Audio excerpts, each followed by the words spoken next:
വിശുദ്ധ യോഹന്നാൻ എഴുതിയ സുവിശേഷം 3-ാം അധ്യായത്തിൻ്റെ 30-ാമത്തെ വാക്യം.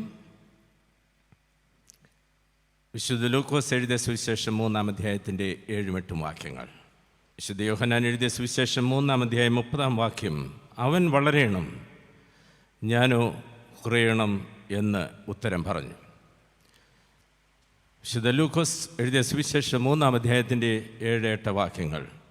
സർപ്പസന്തതികളെ, വരുവാനുള്ള കോപത്തെ ഒഴിഞ്ഞോടി പോകുവാൻ നിങ്ങൾക്ക് ഉപദേശിച്ചു തന്നതാർ.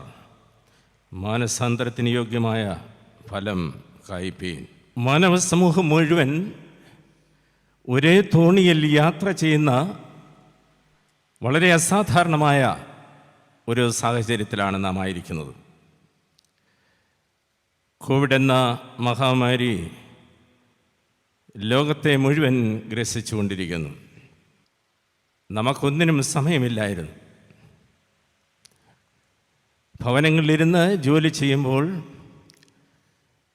അയൽവക്കത്തേക്ക് നോക്കുവാൻ, അടുത്തുള്ള ആൾ ആരെന്നറിയുവാൻ നമുക്ക് കഴിയുന്നു. ഇപ്പോൾ തന്നെ നമ്മുടെ അടുത്തിരിക്കുന്നയാൾ ചുമയ്ക്കുന്നുണ്ടോ എന്ന് നാം ശ്രദ്ധിക്കുന്നുണ്ട്. ഇതിനൊന്നും സമയമില്ലാത്ത ഒരു കാലമായിരുന്നു ഒരു വർഷത്തിന് മുൻപ് വരെ. പുതിയ സ്വാഭാവികതകൾ, ന്യൂ നോർമൽസ് നമ്മുടെ ജീവിതക്രമത്തിലേക്ക് കടന്നെത്തിയിരിക്കുന്നു.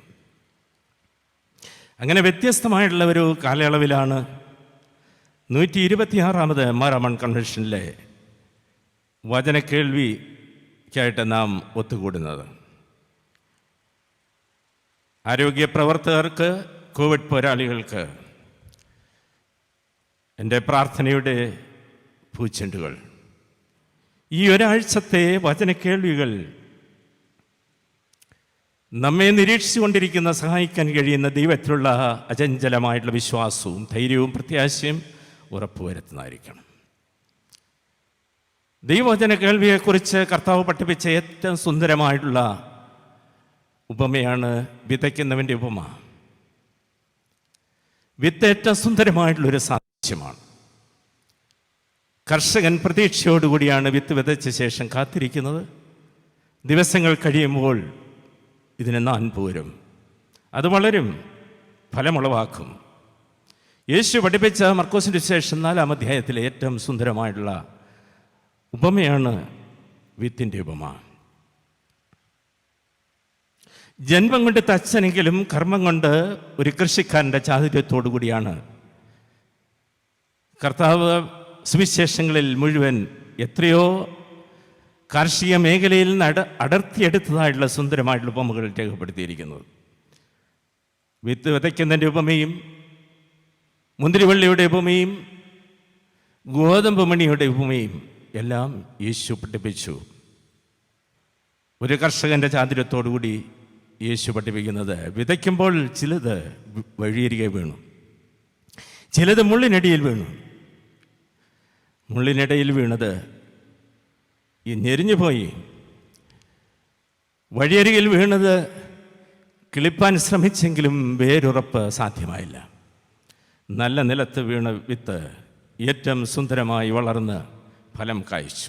കർഷകൻ ആഗ്രഹിക്കുന്നതായിട്ടുള്ള ഫലം പുറപ്പെടുവിക്കുവാനായിട്ട് സാധിച്ചു. സ്വർഗം ഭൂമിയിൽ വിതറിയ വിത്തുകളാണ് ഇവിടെ ഇരിക്കുന്ന നാം ഓരോരുത്തരും. എവിടെയെല്ലാം ഈ ശബ്ദ ശ്രവണം സാധ്യമാകുന്നുവോ, ദൈവം ഭൂമിയിൽ വിതറിയ വിത്തുകളാണ് നാം ഓരോരുത്തരും. നാം ആയിരിക്കുന്ന ഇടങ്ങളിൽ വേരൂന്നി വളർന്ന് ഫലം കായ്ക്കുവാൻ കൃഷിക്കാരൻ ആഗ്രഹിക്കുന്നു. യേശു ഗലീലയിൽ ചെന്ന് ദൈവരാജ്യത്തിൻ്റെ സുവിശേഷം പ്രസംഗിച്ചു. മനസ്സാന്തരപ്പെടുക, സുവിശേഷത്തിൽ വിശ്വസിക്കുക. മനസ്സാന്തരം മടങ്ങി വരവാണ്. ആരിലേക്ക് മടങ്ങി വരണം? കർത്താവിൻ്റെ ആദ്യത്തെ പ്രസംഗമാണ് മർക്കോസ് എഴുതിയ സുവിശേഷം 1-ാം അധ്യായത്തിൻ്റെ 14-15 വാക്യങ്ങളിൽ നാം വായിക്കുന്നത്. ഗലീലയിൽ ചെന്ന് ദൈവരാജ്യത്തിൻ്റെ സുവിശേഷം പ്രസംഗിച്ചു. മനസ്സാന്തരപ്പെടുക, സുവിശേഷത്തിൽ വിശ്വസിക്കുക. ആരിലേക്ക് മടങ്ങി വരണം? പഴയ നിയമമുടനീളം പ്രവാചക പുസ്തകങ്ങളിൽ ഇസ്രായേലിൽ മടങ്ങി വരിക, നിന്റെ സൃഷ്ടാവിങ്കിലേക്ക് മടങ്ങി വരിക. പിതാവിങ്കിലേക്കുള്ള യാത്ര. യേശു അത് വിശദീകരിക്കുവാൻ പഠിപ്പിച്ച ഏറ്റവും അനുഗ്രഹീതമായിട്ടുള്ള ഒരു ഉപമയാകുന്നല്ലോ നഷ്ടപ്പെട്ട മകൻ്റെ ഉപമ. അവനെ നാം മുടിയനായ പുത്രൻ എന്ന് വിശേഷിപ്പിക്കാറുണ്ട്. ONV എഴുതിയ മനോഹരമായുള്ളൊരു ചിത്രീകരണമാണ്. ആധുനിക മുടിയൻ പുത്രന്മാർ വീട് വിട്ടു പോകുന്നില്ല. അവർ മുറികളിൽ കഥകടച്ചിരുന്ന് വീഡിയോ ഗെയിം കളിക്കുകയും ലാപ്ടോപ്പിൽ കാര്യങ്ങളൊക്കെ കൈകാര്യം ചെയ്യുകയുമാണ്. ഇവൻ നഷ്ടപ്പെട്ടവൻ തിരിച്ചു വന്നു. അവനെ പന്നിയാണ് ആ പാഠം പഠിപ്പിച്ചത്. ഒരുപക്ഷെ ഏറ്റവും നമ്മളധികം പ്രാധാന്യം കൊടുക്കാത്ത ഒന്ന്. അവനെ പഠിപ്പിച്ചതായിട്ടുള്ള പാഠം എന്താണ്? നല്ലവണ്ണം കുളിപ്പിച്ച് പൗഡറൊക്കെ പൂശിയാൽ പോലും ചള്ള കാണുമ്പോൾ അത് അതിലേക്ക് എടുത്തു ചാടും. മലിനം കാണുന്ന ഇടങ്ങളിലേക്ക് അത് എടുത്തു ചാടും. ഇവൻ അവിടെ ഇരുന്ന് പന്നിയെ മേയിച്ചുകൊണ്ടിരുന്നപ്പോൾ ഈ പന്നി അവനെ ഒരു പാഠം പഠിപ്പിച്ചു. എൻ്റെ അപ്പൻ്റെ എത്ര കൂലിക്കാർ ഭക്ഷണം കഴിച്ച് ശേഷിപ്പിക്കുന്നു, ഞാൻ ആവശ്യപ്പ് കൊണ്ട് നശിച്ചു പോകുന്നു. ഞാൻ എഴുന്നേറ്റെൻ്റെ അപ്പൻ്റെ അടുക്കൽ ചെന്നപ്പോൾ ഞാൻ നിന്നോട് സ്വർഗത്തോടും പാപം ചെയ്തിരിക്കുന്നു എന്ന് പറയും. ഇനി നിൻ്റെ മകൻ എന്ന പേൻ പോലും ഞാൻ യോഗ്യനല്ല എന്ന് പറയും. പിതാവിങ്കിലേക്കുള്ള മടക്കം സാധ്യമാകണം. അപരനിലേക്കുള്ള മടക്കം സാധ്യമാകണം. പഴയ നിയമത്തിൽ യേശാവും യാക്കോബും തമ്മിൽ കണ്ടുമുട്ടുന്ന അനർഘ നിമിഷത്തെക്കുറിച്ച് നാം വായിക്കുന്നുണ്ട്. ദൈവത്തിൻ്റെ മുഖം കാണുന്ന പോലെ ഞാൻ നിൻ്റെ മുഖം കാണുന്നു. അവരനിൽ ദൈവമുഖം കാണുവാൻ കഴിയുക. പ്രകൃതിയിലേക്കുള്ള മടക്കത്തിൻ്റെ ഒരനുഭവം കൂടി കർത്താവ് പഠിപ്പിക്കുന്നു. മടങ്ങി വരിക, മാനസാന്തരപ്പെടുക. വിശുദ്ധ പൗലോസ് റോമർക്ക് എഴുതിയ ലേഖനത്തിലാണ് പറയുന്നത്, സകല സൃഷ്ടിയും ഈറ്റുന്നവോടുകൂടി കാത്തിരിക്കുകയാണ് പുതുജന്മത്തിനായിട്ട്. സകല സൃഷ്ടിയും ഈറ്റുന്നവോടെ കാത്തിരിക്കുന്നു. ഇന്ന് നാം വിലമതിക്കുന്നത് സർവൈവൽ ഓഫ് ദി ഫിറ്റസ്റ്റ്. നല്ല ക്വാളിറ്റിയുള്ള ആളുകളെ നാം അംഗീകരിക്കുന്നു. ദൈവവചനം നമ്മെ പഠിപ്പിക്കുന്നത് സർവൈവൽ ഓഫ് ദി വീക്കസ്റ്റ് എന്നുള്ളതാണ്. ബലഹീനരെ താങ്ങുന്നവനായിട്ടുള്ള ദൈവം. യോഹന്നാൻ സ്നാപകൻ മരുഭൂമിയിൽ വിളിച്ചു പറഞ്ഞത് അതാണ്. സർപ്പസന്തതികളെ വരുവാനുള്ള കോപത്തെ വിട്ട് ഒഴിഞ്ഞോടിപ്പോവാൻ നിങ്ങൾക്ക് ഉപദേശിച്ചു തന്നതാർ. മാനസാന്തരത്തിന് യോഗ്യമായ ഫലം കായ്പീൻ. മടങ്ങി വരിക. Survival of the weakest. വേദപുസ്തകത്തിലൂടെ വെളിപ്പെട്ട ദൈവം ബലഹീനരോടൊപ്പമായിരിക്കുന്ന ദൈവമാണ്. ബലഹീനരുടെ പക്ഷം ചേരുന്ന ദൈവമാണ്. പുറപ്പാട് പുസ്തകം മുഴുവൻ നമ്മെ പഠിപ്പിക്കുന്ന അതാണ്. ഇസ്രായേൽ ജനം ഊഴിയവേല ചെയ്തുകൊണ്ടിരിക്കുമ്പോൾ മോശയിലൂടെ ദൈവം ജനത്തെ വിടുവിക്കുവാനായിട്ടുള്ള ദൗത്യം ഏറ്റെടുക്കുകയാണ്. പുറപ്പാട് പുസ്തകം 3-ാം അധ്യായത്തിൽ നാം വായിക്കുന്നുണ്ട്. മോശം മലമുകളിൽ ആടിനെ മേയിച്ചുകൊണ്ടിരിക്കുമ്പോൾ ഒരു അപ്രതീക്ഷിതമായുള്ള കാഴ്ചയാണ് കാണുന്നത്. മുൾപ്പടർ പെരിഞ്ഞുകൊണ്ടിരിക്കുന്ന കാഴ്ച. അത് തന്നെ അതിശയിപ്പിച്ചില്ല. ഇത് സാധാരണ സംഭവമാണ്. ആട്ടിടയന്മാർ നിരന്തരമായി കണ്ടുകൊണ്ടിരുന്ന കാഴ്ചയാണ്. എന്നാൽ മോശെ അതിശയിപ്പിച്ചത് ഇത് എരിയുന്നുണ്ട്, പക്ഷേ ചാമ്പലായി തീരുന്നില്ല. അടുത്തേക്ക് ചെന്ന് എന്താണ് ഇവിടെ സംഭവിക്കുന്നത്? ദൈവം അവിടെ നിന്ന് സംസാരിക്കുകയാണ്. ദൈവം മോശയോട് പറയുന്നു, ഞാനാകുന്നവൻ ഞാനാകുന്നു. നീ ആര്? ഞാനാകുന്നവൻ ഞാനാകുന്നു. ചരിത്രത്തിൽ പ്രവർത്തിക്കുന്ന ദൈവം ഞാനാണ്. എൻ്റെ ജനത്തിൻ്റെ കഷ്ടത ഞാൻ കണ്ടു. അവരുടെ നിലവിളി ഞാൻ കേട്ടു. അവരെ വിടുവിക്കേണ്ടതിന് വേണ്ടി ഇറങ്ങി വരുന്ന ദൈവം ഞാനാണ്. മോശയെ ഈ വലിയ ദൗത്യം, ഇസ്രായേൽ ജനത്തെ വിടുവിക്കാനായുള്ള ദൗത്യം ഏൽപ്പിക്കുന്നു. ബലഹീനരോടൊപ്പം പക്ഷം ചേരുന്നതായിട്ടുള്ള ദൈവമാണ് തിരുവചനത്തിലൂടെ നീളം നാം മനസ്സിലാക്കുന്നവനായിട്ടുള്ള ദൈവം. എന്താണ് ജീവിതം? ആത്യന്തികമായുള്ള നന്മ ദൈവമാണ്. The ultimate goodness is God. ദൈവത്തിൻ്റെ നന്മയോടൊപ്പം എത്താനുള്ള സഞ്ചാരത്തെയാണ് ജീവിതം എന്ന് പറയുന്നത്. ഈ ഒരാഴ്ചത്തെ കൺവെൻഷനിലൂടെ, പല സെഷനിലൂടെ ലഭിക്കുന്നതായുള്ള ദൈവവചന കേൾവി നമ്മെ കൂടുതൽ നന്മയുളവാക്കുന്നവരാക്കി തീർക്കുന്നുണ്ടോ? യേശു പറഞ്ഞു, ഞാൻ നല്ല ഇടയനാകുന്നു. എന്താണ് എൻ്റെ പ്രത്യേകത? നല്ല ഇടയൻ്റെ പ്രത്യേകത, ശമരിയാക്കാരനെ നാം നല്ലവനെന്ന് വിളിക്കുന്നു. നല്ല ശമരിയാക്കാരൻ. നന്മ എന്നുള്ളതിന് പുതിയ നിയമത്തിൻ്റെ മൂലഭാഷയിൽ ഉപയോഗിച്ചിരിക്കുന്ന വാക്ക് ശ്രദ്ധേയമാണ്. ഗുഡ്നെസ് ഇൻ ക്വാളിറ്റി എന്നാണ് അതിൻ്റെ അർത്ഥം. മൂല്യതയിലുള്ള മേന്മയാണത്. സമയത്തിൻ്റെ മൂല്യക്രമമല്ല. ദൈവികമായിട്ടുള്ള നന്മ നമ്മിൽ ഉൾക്കൊള്ളുവാൻ സാധിക്കണം. ദൈവത്തിൻ്റെ ലോകത്തെക്കുറിച്ചുള്ള വിചാരപ്പെടലാണ് ക്രിസ്തുവിൽ ആൾരൂപം പൂണ്ടത്. തൻ്റെ ഏകജാതനായ പുത്രനിൽ വിശ്വസിക്കുന്ന ഒരുവനും നശിച്ചു പോകരുത്, നിത്യജീവൻ പ്രാപിക്കണം. ഇത് ദൈവത്തിൻ്റെ ഈ ലോകത്തെക്കുറിച്ചുള്ള വിചാരപ്പെടലായിരുന്നു. ആ വിചാരപ്പെടൽ യേശുവിൽ ശരീരധാരണം പൂണ്ടതാണ് ബേത്ലഹേമിലെ പുൽത്തെഴുത്തിൽ സാധ്യമായി തീർന്നത്. നമുക്ക് ദൈവവചന കേൾവിയിലൂടെ സാധ്യമായി തീരേണ്ടുന്നത് നന്മയിലേക്ക് വളരുവാൻ സാധിക്കുക എന്നുള്ളതാണ്. കൂടുതൽ ദൈവികമായ നന്മ ഉൾക്കൊള്ളുവാൻ കഴിയുക എന്നുള്ളതാണ്. ഒരു പക്ഷേ ഈ മണപ്പുറം വിട്ട് കഴിയുമ്പോൾ നാം കേൾക്കുന്നത് അതുവരെ വേരുറച്ചു നിൽക്കുമോ എന്നറിഞ്ഞുകൂടാ. നല്ല നിലത്ത് വീണ വിത്ത് പോലെ ഫലം കയ്പാൻ തക്കവണ്ണം ദൈവവചന കേൾവി നമുക്ക് മുഖാന്തരമായി തീരണം. യോഹന്നാൻ സ്നാപകൻ്റെ മരുഭൂമിയിലെ വാക്കുകൾ മരുഭൂമിയെ തൊട്ടുണർത്തിയതായുള്ള പെയ്തിറങ്ങിയതായുള്ള നീതി ശബ്ദമായിരുന്നു. ഇവിടെ ക്രിസ്തീയ ശിഷ്യത്വത്തിൻ്റെ പ്രവാചക മാനമാണ് വെളിവാക്കപ്പെടുന്നത്. ജീവിത വിശുദ്ധി കൊണ്ട് ലോകത്തിന് സുഗന്ധമായി മാറിയവൻ, മരുഭൂമിയിലെ മണൽക്കാറ്റിനേക്കാളും ശക്തമായി വീശിയതായുള്ള നീതി ശബ്ദം, ദൈവരാജ്യത്തിന് വഴിയൊരുക്കുന്നവൻ, അനീതിക്കെതിരെയുള്ള നിലപാടിൽ സ്വന്തം ജീവൻ ഹോമിച്ചവൻ സ്നാപയോഹന്നാൻ. ജീവിത വിശുദ്ധി കൊണ്ട് ലോകത്തിന് സുഗന്ധമായി മാറിയ ഒരുവൻ്റെ സന്ദേശമാണ് മരുഭൂമിയിൽ മാറ്റൊലിക്കൊണ്ടത്. അവൻ വളരെയണം, ഞാനോ കുറയണം. സർപ്പസന്തതികളെ, മാനസാന്തരത്തിന് യോഗ്യമായിട്ടുള്ള ഫലം കായ്പീൻ. ലൂക്കോസിന് സുവിശേഷം 1-ാം അധ്യായം 6-ാമത്തെ വാക്യത്തിൽ നാം വായിക്കുന്നത് സക്കറിയാവിനെ എലിസബത്തിനെ കുറിച്ചാണ്. ഇരുവരും ദൈവസന്നിധിയിൽ നീതിയുള്ളവരും കർത്താവിൻ്റെ സകല കൽപ്പനകളിലും ന്യായങ്ങളിലും കുറ്റമില്ലാത്തവരുമായി നടക്കുന്നവരുമായിരുന്നു. യോഹന്നാൻ സ്നാപകൻ്റെ മാതാപിതാക്കൾ ഒരു പുരോഹിത കുടുംബം. പ്രവാചക പാരമ്പര്യത്തിലെ അവസാനത്തെ കണ്ണിയായിരുന്നു യോഹന്നാൻ സ്നാപകൻ. ഒരു പുരോഹിത കുടുംബത്തിൻ്റെ അംഗമാണ്.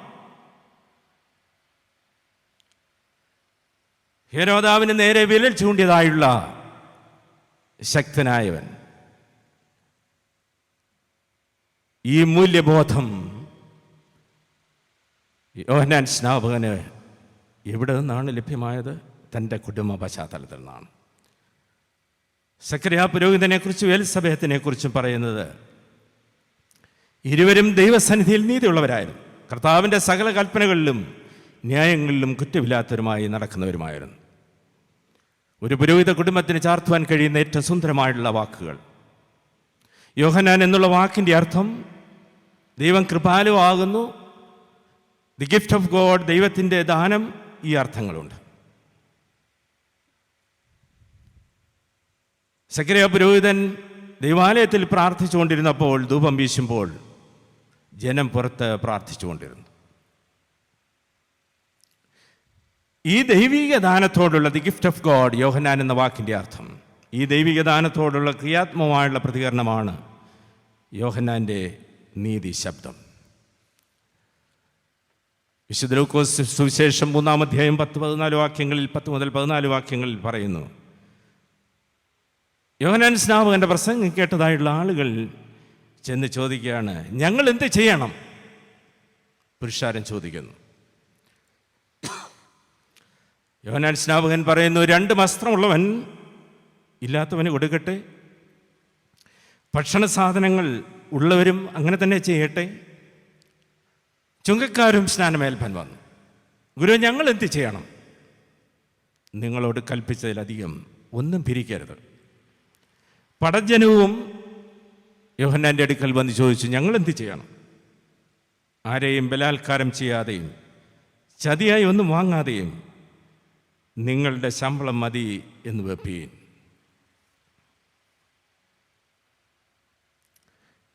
ഈ പൈതൽ എന്താകും? യോഹന്നാൻ സ്നാപകൻ്റെ ജനസമയത്ത് പറഞ്ഞതായുള്ള വാക്കുകൾ. തൻ്റെ കുടുംബത്തിൽ നിന്നാണ് നീതിബോധം സാധ്യമായി തീർന്നത്. ഈ കോവിഡ് കാലം ദേവാലയത്തിലുള്ള ആരാധനയേക്കാൾ കുടുംബ ആരാധനയ്ക്ക് കൂടുതൽ പ്രാധാന്യം കൊടുക്കുന്ന ഒരു സന്ദർഭം കൂടിയാകുന്നുവല്ലോ. മാതാപിതാക്കൾ നല്ല മാതൃകകൾ പങ്കുവയ്ക്കുവാൻ കഴിയുമ്പോൾ കാനാവിലെ വിരുന്ന് വേശ്യയിൽ നിന്ന് സിഹിയോൻ മാളികയിലെ വിരുന്നുശാലയിലേക്കുള്ള യേശുവിൻ്റെ അവിടെ അവസാനിക്കുന്നതായുള്ള കർത്താവിൻ്റെ പരശുശ്രൂഷ കാനാവിലെ വിരുന്നുശാലയിൽ ആരംഭിച്ച് സിഹിയോൻ മാളികയിലെ വിരുന്ന് മേശയിൽ അവസാനിക്കുന്നതായുള്ള കർത്താവിൻ്റെ പരശുശ്രൂഷ മുഴുവനും ഒരു കുടുംബം പശ്ചാത്തലത്തിലാണ് നമുക്ക് മനസ്സിലാക്കുവാൻ സാധിക്കുന്നത്. അക്കൽദാമകൾ എങ്ങനെയാണ് ഉണ്ടാകുന്നത്? യൂദാസ് യേശുവിനെ ഒറ്റിക്കൊടുത്ത ശേഷം തനിക്ക് ലഭിച്ച വെള്ളിക്കാശുമായിട്ട് അധികാരികളുടെ അടുക്കൽ ചെന്ന് ഞാൻ ഈ നീതിമാൻ്റെ രക്തം ചൊരിഞ്ഞു എന്ന് പറഞ്ഞ് തൻ്റെ പാവം തെറ്റേറ്റ് പറയാണ്.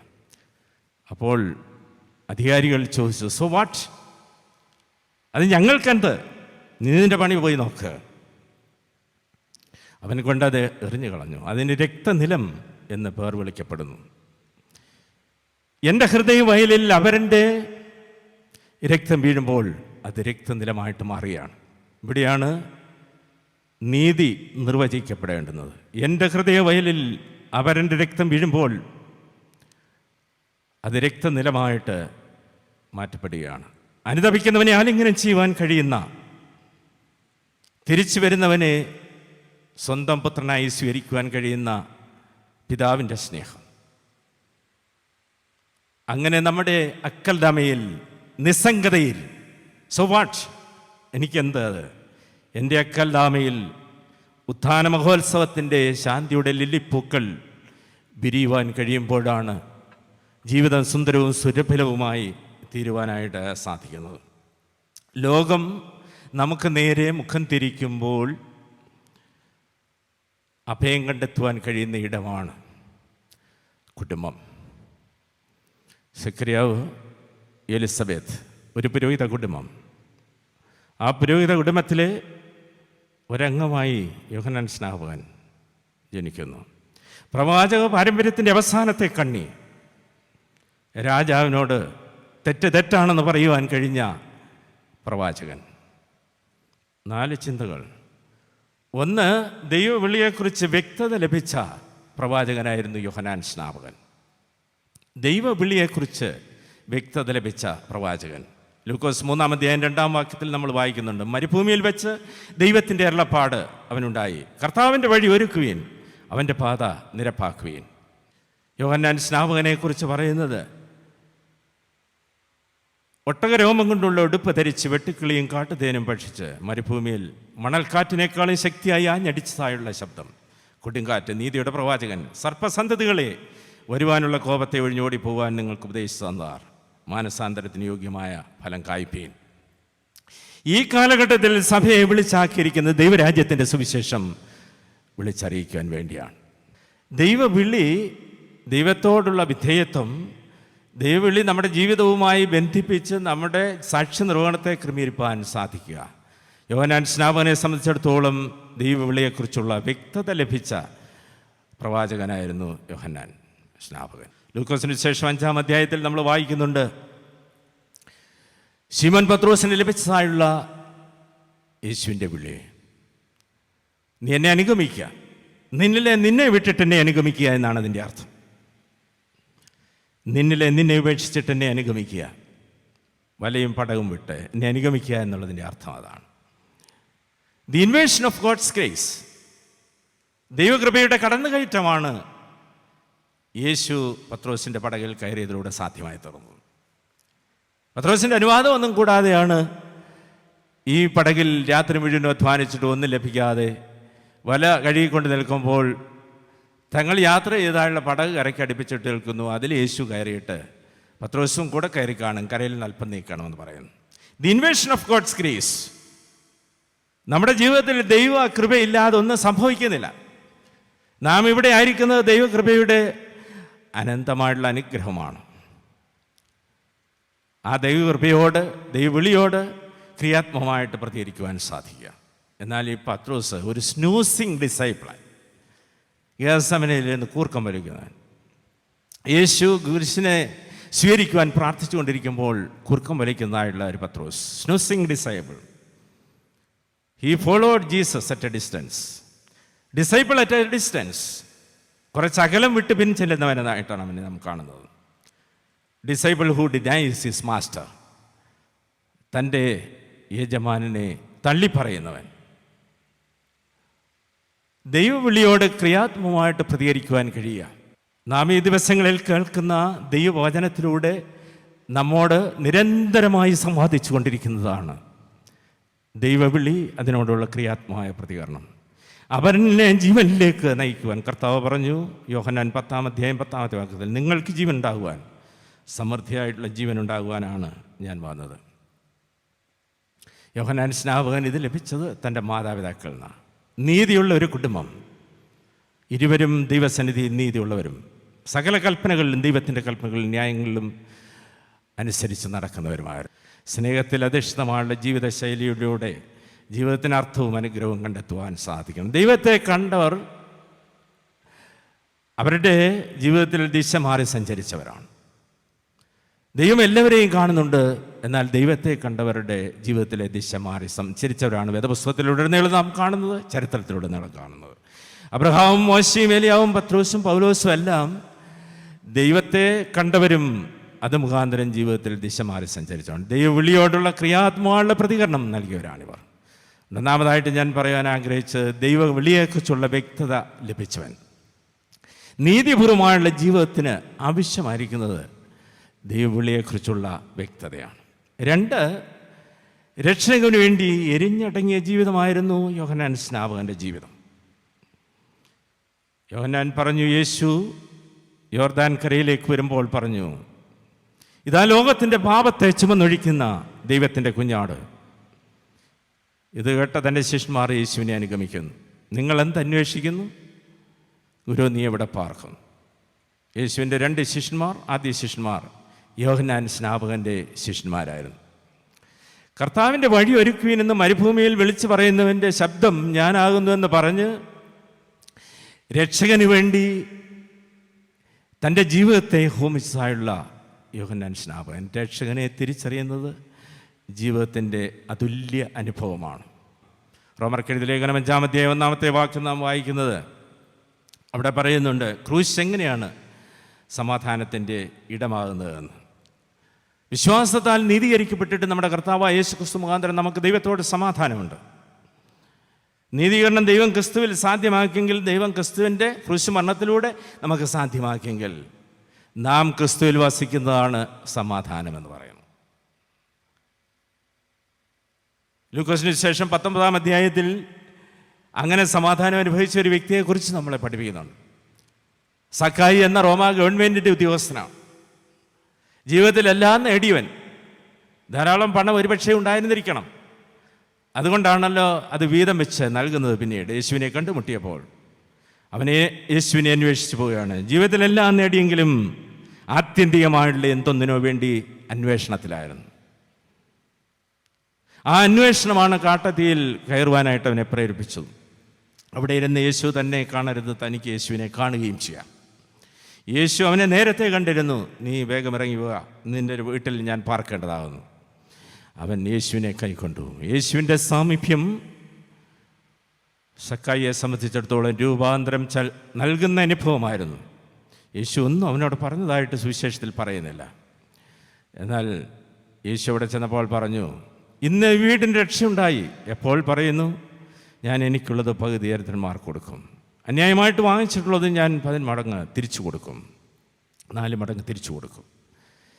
ജീവിതം അവരിന് വേണ്ടി സമർപ്പിച്ചപ്പോൾ ഇന്ന് ഈ വീടിൻ്റെ രക്ഷയുണ്ട്. സാൽവേഷൻ എന്ന് പറഞ്ഞാൽ എന്താണ്? It is to be with God. ദൈവത്തോടൊപ്പം ആയിരിക്കുന്ന അവസ്ഥയാണ്. നമുക്കാർക്കാണ് യേശുവിനെ ഭവനത്തിൽ കൊണ്ടുപോകാൻ താല്പര്യം? നമ്മുടെ ബാങ്കുകളിലൊക്കെ നമുക്ക് 5 ലക്ഷം രൂപ ഉണ്ടെങ്കിൽ ഈ യേശുവിനെ കൊണ്ടുപോയാൽ പകുതി 2.5 ലക്ഷം ദരിദ്രർക്ക് പോകും. ബാക്കിയുള്ളത് അന്യായമായിട്ടും അല്ലാതെയൊക്കെ കിട്ടിയത് പോയി കഴിയുമ്പോൾ 5000 വലിയ കണ്ടെന്ന് വരെ. ആർക്കാണ് യേശുവിനെ കൊണ്ടുപോകാൻ സാധിക്കുക? അതിന് താല്പര്യം ആർക്കാണ്? രക്ഷകനെ തേടിയുള്ള യാത്ര. ജീവിതത്തിലെല്ലാം നഷ്ടപ്പെട്ടാലും രക്ഷകന് വേണ്ടി എരിഞ്ഞെടുങ്ങുവാൻ സ്വയം ജീവിതം ഹോമിച്ചായുള്ള വ്യക്തിയായിരുന്നു യോഹന്നാൻ സ്നാപകൻ. കർത്താവിന് ജീവിതത്തിൽ പ്രഥമവും പ്രധാനവുമായുള്ള സ്ഥാനം നൽകുവാൻ കഴിയുക. Christ is the head of this house. The unseen guest at every meal, the silent listener to every conversation. കർത്താവ് ഭവനത്തിലെ മുഖ്യ ആളാണ്. അത് നമുക്ക് ഭിത്തിയിൽ തൂങ്ങുന്ന ഒരു വാചകമായിട്ട് പലപ്പോഴും അവശേഷിക്കാറുണ്ട്. അതിനപ്പുറമായി അതിനർത്ഥം കണ്ടെത്തുവാൻ കഴിയണം. രക്ഷകന് വേണ്ടി എരിഞ്ഞടങ്ങിയ ജീവിതം. 3, ഏത് കാലഘട്ടത്തെയും തൊട്ടുണർത്തുന്നതായുള്ള നീതി ശബ്ദമായിരുന്നു യോഹന്നാൻ സ്നാപകൻ മരുഭൂമിയിൽ വിളിച്ചു പറഞ്ഞത്. 2 വസ്ത്രമുള്ളവൻ ഇല്ലാത്തവന് കൊടുക്കട്ടെ, ഭക്ഷണ സാധനങ്ങളുള്ളവർ അപ്രകാരം ചെയ്യട്ടെ, ചുങ്കക്കാർ അധികമായിട്ട് വാങ്ങരുത്. പടജനത്തോടും പറഞ്ഞു, നിങ്ങൾ ബലാത്കരമായിട്ട് ഒന്നും വാങ്ങുവാൻ പാടില്ല. നീതിയുടെ പ്രവാചകൻ എന്നറിയപ്പെടുന്ന പഴയ നിയമ പ്രവാചകനായിട്ടുള്ള ആമോസ് പറയുന്നു 5-ാം അധ്യായം 24-ാമത്തെ വാക്യത്തിൽ, എന്നാൽ ന്യായം വെള്ളം പോലെയും നീതി വറ്റാത്തോട് പോലെയും കവിഞ്ഞൊഴുകട്ടെ. വ്യക്തികളോ സമൂഹങ്ങളോ ആയിരിക്കുന്ന പൂർണ്ണതയുടെ അവസ്ഥയാണ് സമാധാനം, നീതി എന്നീ വാക്കുകൾ കൊണ്ട് ഉദ്ദേശിക്കുന്നത്. ഷാലോം, സമൃദ്ധി, ക്ഷേമം, നന്മ. ഇന്ന് നാം ജീവിക്കുന്ന സമൂഹത്തിൽ domestic violence, political violence, racial violence, ideological violence, violence between religions, culture, ഇതെല്ലാം നമുക്ക് വ്യക്തമാണ്. ഇവിടെ സമാധാനം, നീതിപൂർവമായിട്ടുള്ള സമാധാനം എപ്രകാരം സാധ്യമായി തീരും? സഭകളെ സംബന്ധിച്ചിടത്തോളം അൾത്താരയുടെ വിശുദ്ധി സ്വന്തം ഉടലിൽ സൂക്ഷിക്കുന്നവനാണ് ആരാധകൻ. യേശു ദേവാലയത്തിൽ പോയി എന്നുള്ളതിനേക്കാൾ പോയ ഇടങ്ങളെല്ലാം ദേവാലയങ്ങളാക്കി മാറ്റി. യോഹന്നാൻ സ്നാപകൻ മരുഭൂമിയെ തൊട്ടുണർത്തിയതായിട്ടുള്ള പെയ്തിറങ്ങിയതായുള്ള നീതി ശബ്ദത്തിലൂടെ പറയുന്നത്, ഉള്ളവനില്ലാത്തവന് കൊടുക്കണം. മരുഭൂമിയെ മലർവാടിയാക്കിയതായുള്ള പ്രവാചക ശബ്ദമാണ് അവിടെ നാം കേൾക്കുന്നത്. അത് വിനയത്തിൻ്റെ മറുവാക്കാണ്. എന്നേക്കാൾ ബലവാനായവൻ എൻ്റെ പിന്നാലെ വരുന്നു, ഞാൻ നിങ്ങളെ വെള്ളം കൊണ്ട് മാംസമാക്കും. എന്നെ പിന്നാലെ വരുന്നവൻ പരിശുദ്ധാത്മാവിലും അഗ്നിയിൽ നിങ്ങളെ മാംസമാക്കും. അവൻ വളരണം, ഞാനോ കുറയണം. 4 വർഷം സെമിനാരിയിൽ പഠിച്ചിട്ട് 40 വർഷം പ്രസംഗിക്കും. ഞാനിപ്പം 42 വർഷമായി. 3 വർഷം പഠിച്ചു, 42 വർഷം പ്രസംഗിച്ചു. യേശു 30 വർഷം പഠിച്ചു, 3 വർഷം പ്രസംഗിച്ചു. എന്ത് കിട്ടി? കുരിശ് കിട്ടി. 30 വർഷം പഠിച്ച് 3 വർഷം പരസ്യ ശുശ്രൂഷ ചെയ്തപ്പോൾ, പ്രസംഗിച്ചപ്പോൾ തനിക്ക് ലഭിച്ചത് ക്രൂശാണ്. ഞങ്ങൾ 4 വർഷം പഠിച്ച് 40 വർഷം പ്രസംഗിച്ചാലും ഇത് ലഭിക്കുന്നില്ല. എന്താ കാരണം? ക്രോസ് എന്ന് പറയുന്നത് it is a challenge to change our ordinary situations to extraordinary experiences. നമ്മുടെ സാധാരണമായുള്ള കാര്യങ്ങളെ അസാധാരണമാക്കി തീർക്കുവാനായുള്ള വലിയ വെല്ലുവിളിയാണ് ക്രൂശ് നമുക്ക് നൽകുന്നതായുള്ള സന്ദേശം.